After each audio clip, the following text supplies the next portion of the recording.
प्रदेश के मंत्री मेकपाटी गौतम रेड्डी का आज हृदय गति रुक जाने से आकस्मिक निधन हो गया। गौतम रेड्डी को आज दिल का दौरा पड़ने से उन्हें तुरंत जुबली स्थित अपोलो अस्पताल ले जाया गया। अस्पताल के डॉक्टरों ने बताया कि गौतम रेड्डी को अस्पताल लाने के पूर्व ही उनका निधन हो गया।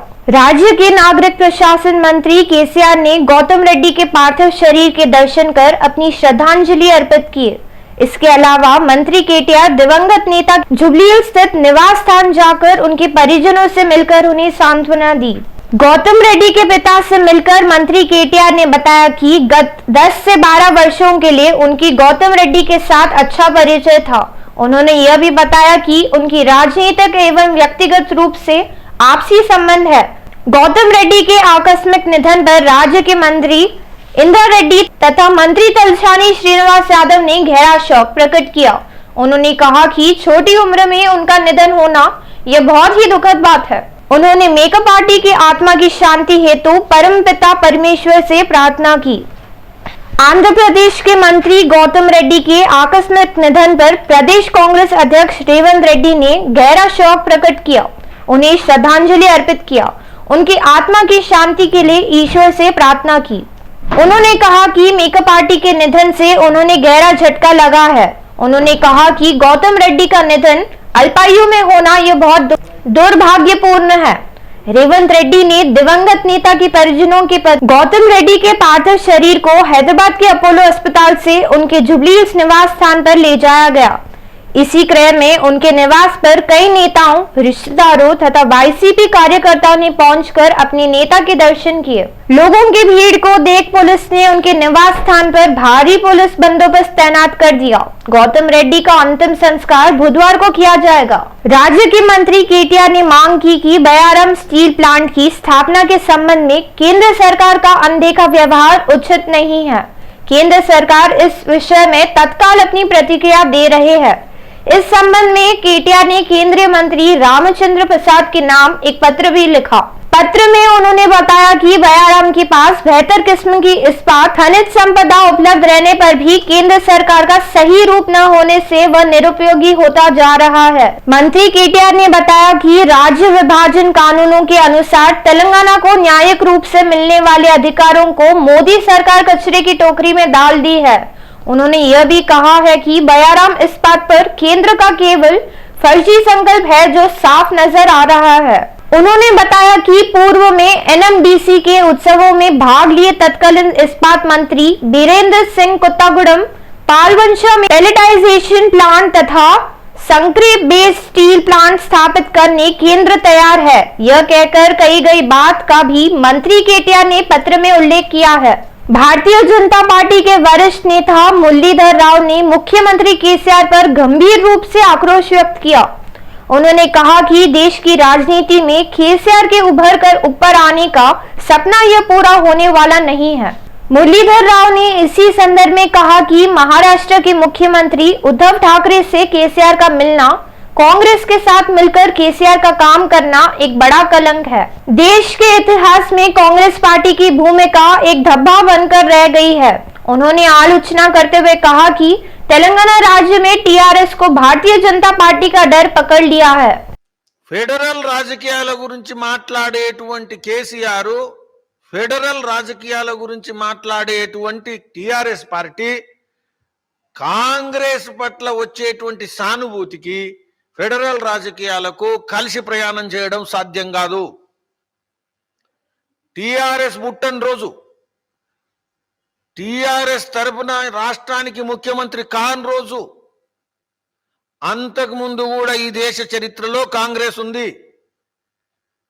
కాంగ్రెస్ చరిత్ర కలంకమైనటువంటి చరిత్ర నిన్ను ఒంటరిగా చేస్తుంది, ఏకాకిం చేస్తుంది।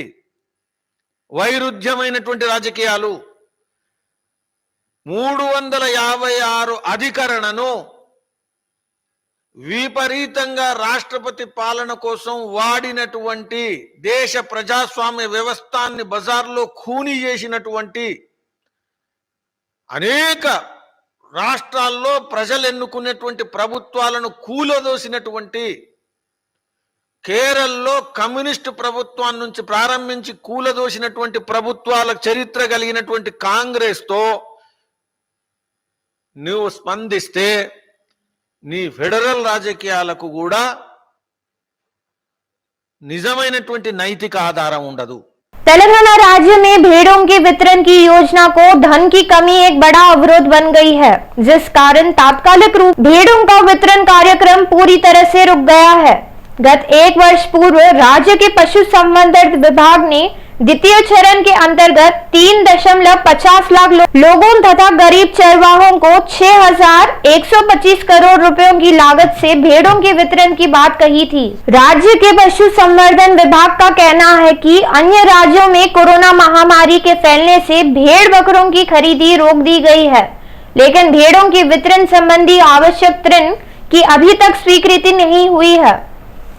विभाग ने इस जानकारी के साथ ही बताया कि 6,125 करोड़ रुपयों से अपने हिस्से की 25% राशि का भुगतान करने संबंधी सरकारी नियम निर्धारित है।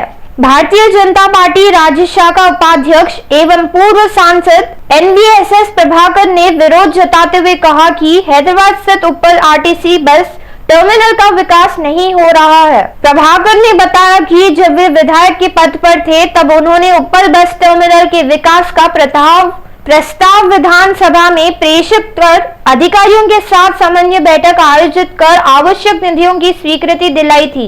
इसके लिए आवश्यक जमीन बताने पर भी बस टर्मिनल का आज तक भी विकास नहीं किया गया।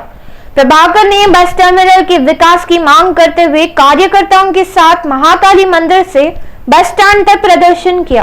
యుద్ధ ప్రాతిపదిక మీద చర్యలు గైకొనాలని అదే రకంగా గతంలో ఈ యొక్క అంశం పైన నేను శాసనసభ్యుడిగా ఉన్నటువంటి సమయంలోనే ఉప్పల్ టెర్మినల్ నుంచే బస్సులో అసెంబ్లీకి పయనించి శాసనసభలో ప్రస్తావించి అప్పటి రవాణా శాఖ మంత్రి జిల్లా ఇన్ఛార్జ్ మంత్రి అయినటువంటి మహేందర్ రెడ్డి గారి ద్వారా హామీ పొంది ఈనాటికి 4 సంవత్సరాలు పూర్తవుతున్నప్పటికీ కూడా కనీసం చలనం లేనటువంటి ప్రభుత్వం ఈ యొక్క ప్రభుత్వం అని చెప్పని నేను పేర్కొంటా ఉన్నా। అసలు ఈ ప్రభుత్వం పనిచేస్తోందా అని చెప్పి నేను ప్రశ్నిస్తున్నా। శాసనసభలో మీరిచ్చిన మాటకి మీరిచ్చిన యొక్క హామీకి మీరు చూపినటువంటి ఒక మార్గానికి కూడా విలువ లేనటువంటి ఒక పరిస్థితి ఈ ప్రజాస్వామ్య వ్యవస్థలో చట్ట సభలలో జరుగుతున్నటువంటి వ్యవహారాలపైన ఉంటే असल प्रभुत्व एवरी कोसम पनिचेस्तुंदी चेप्पंడి। मेडचल नगर निगम कार्यालय के पास आज तनाव फैल गया। रविवार को सेवाओं पर रहते मौत का शिकार हुए कर्मचारी के परिवार को न्याय देने की मांग करते हुए सर्वदलीय नेताओं के नेतृत्व में आंदोलन किया गया, जिस कारण वहां तनाव छा गया। नगर निगम कार्यालय में सफाई कर्मी के रूप में कार्यरत शैलजा नामक कर्मी की एक सड़क हादसे में मौत हो गई थी। उस महिला के परिवार के साथ न्याय करने की मांग करते हुए अन्य सफाई कर्मचारियों के नगर निगम कार्यालय के घेराव का प्रयास किया गया। इस दौरान सफाई कर्मचारियों तथा अधिकारियों के बीच धक्का मुक्की हुई।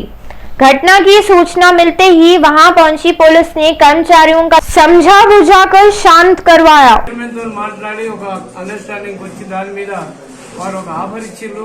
చనిపోయిన వాళ్ళకి ఒక 5 లక్షల రూపాయలు ఇస్తానని మరి తర్వాత సాగు ఖర్చుకు 70,000 రూపాయలు ఇస్తానని వాళ్ళు ఒక ప్రతిపాదన చేస్తే మేము వాళ్ళ కుటుంబాలకు నేను చెప్పడం జరిగింది। ఇది పరిస్థితి అంటే వాళ్ళు ఏమో చాలా ఎక్కువ అడుగుతున్నారు, 30 లక్షల దాకా అడుగుతున్నారు అంటే మళ్ళీ వాళ్ళతోని మాట్లాడి వాళ్ళ కుటుంబం వాళ్ళ ముగ్గురు వాళ్ళ కుటుంబం దగ్గర వాళ్ళు ఆ ఊరి నుండి ఒక ఉప సర్పంచ్ వచ్చాడు, ఆయనతోని మేము వాళ్ళ కార్మిక నాయకులు గతంలో కూడా దశరథ అనే వ్యక్తి ఇదే రోడ్డు ప్రమాదంలో చనిపోతే ఆ రోజు ఇదే మున్సిపల్ ఆఫీస్లో గత కమిషనరు ఖచ్చితంగా న్యాయం చేస్తామని ఒప్పుకొని ఇంతవరకు వాళ్ళకు ఒక్క రూపాయి కూడా ఇవ్వకుండా మున్సిపల్ ఆఫీస్ చుట్టూ తిప్పించుకుంటూ ఉన్నారు। ఇప్పుడు కూడా అదే సమస్య మళ్ళా లేవనెత్తదని మేము వచ్చి అడుగుదామంటే కూడా కమిషనరు మార్నింగ్ నుంచి కూడా ఇప్పటి వరకు కూడా రెస్పాండ్ కావట్లేదు। దయచేసి కమిషనర్ గారు మీరు వచ్చి ఇది బాధితురాలకు న్యాయం చేయాలని మేము బీజేపీ పార్టీ నుండి డిమాండ్ చేస్తా ఉన్నాం। తీసుకోవాలి ప్రజాప్రతినిధులు ఎందుకు తీసుకురా ప్రశ్నిస్తున్నాం. అధికారులు ఎంత బాధ్యత ప్రజాప్రతినిధులు చైర్మన్ గా అందరికీ బాధ్యత ఉంటుంది. మేము ఈరోజు బాధ్యత తీసుకోవాలి. ఇంతకుముందు అయినా వాళ్ళకు ఆ కుటుంబానికి ఇవ్వాలి, ఇప్పుడు కొత్తగా ఏమి ఇస్తారో ఇవ్వాలి. ఈ వ్యవస్థను మనము తీవ్రంగా ఖండిస్తాం. భారతీయ జనతా పార్టీ పరంగా అఖిలపక్ష పార్టీ పరంగా ఈరోజు ఇలాంటి చావులకు మున్సిపల్ చైర్మన్ కానీ కమిషనర్ బాధ్యత బహిరంగంగా క్షమాపణ చెప్పాలి. ఇక ముందు ఏం మాకు తప్పైందని బహిరంగంగా కమిషనర్ చెప్తారా ఆఫీసర్ చెప్తారా వాళ్ళకి సంబంధం లేదు, వాళ్ళు ఖచ్చితంగా చెప్పాలి. మంత్రి नगर के सुप्रसिद्ध होटल ताज बंजारा में नई real estate company Dawson moves infra का लॉन्चिंग भव्य रूप से संपन्न हुआ। इस अवसर पर प्रमुख ज्योतिष शास्त्री बालू मुनंगी ने दीप प्रज्वलित कर कंपनी का शुभारंभ किया। कार्यक्रम में अतिथि के स्वरूप में श्री विष्णु भी शामिल हुए। इस अवसर पर बालू मुनंगी ने कहा कि एक व्यक्ति अपने जीवन में 1000 पूर्णिमा की चंद्रमाओं को देखे तो वो एक संपूर्ण जीवन होता है। उन्होंने बताया कि डॉसन मून इंफ्रा स्थापना के संस्थापकों को 15 वर्षों का अपार व्यापारिक अनुभव है। इस संस्था ने अनेकों प्रकार के व्यापारों में सृजनात्मक कार्यशैली का अनुभव प्राप्त किया है। Chaitanya Boyapati so launch 1000 Moons Infra today. So మన నారా రోహిత్ గారు విష్ణు గారితో లాంచ్ చేయడం జరిగింది. We are planning a very good big project అండి. శంకర్పల్లి దగ్గరలో స్ప్రెడ్ ఓవర్ 100 acresలో ప్రాజెక్ట్ చేస్తున్నాం. సో మనం చేసే ప్రతి ప్రాజెక్ట్ 1000 మూన్స్ తరపున కాన్సెప్ట్ బేస్డ్ రియల్ ఎస్టేట్ని మనం ఫస్ట్ టైం హైదరాబాద్కి తీసుకొచ్చామండి. సో నెక్స్ట్ 3 yearsలో మనం మన కంపెనీ ద్వారా ఒక 5 to 10 ప్రాజెక్ట్స్ మనం చూడగలుగుతామండి. సో ఫస్ట్ ప్రాజెక్ట్ శంకర్పల్లి దగ్గరలో వస్తుందండి. సో నెక్స్ట్ ప్రాజెక్ట్ డీటెయిల్స్ అని ప్రాజెక్ట్ లాంచ్ మనం ఒకటి చేస్తున్నాము. హ్యాపీగా ఉందండి. ఈ వెంచర్ గురించి చాలా రోజుల నుంచి వింటున్నాను. చాలా మంచి క్వాలిటీతో అమేజింగ్గా ప్లాన్ అంతా వచ్చింది. సో నేను లుకింగ్ ఫార్వర్డ్.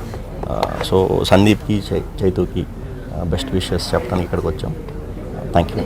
केंद्रों को भवनों को किरायों की तकलीफों का सामना करना पड़ रहा है। गत कई महीनों से भाड़े की राशि न आने से जिन केंद्रों को भाड़े के भवनों ने संचालित किया जा रहा है उन भवनों के मालिक केंद्रों की खाली करने के दबाव डाल रहे हैं। जच्चाओं, गर्भवती महिलाओं तथा बच्चों को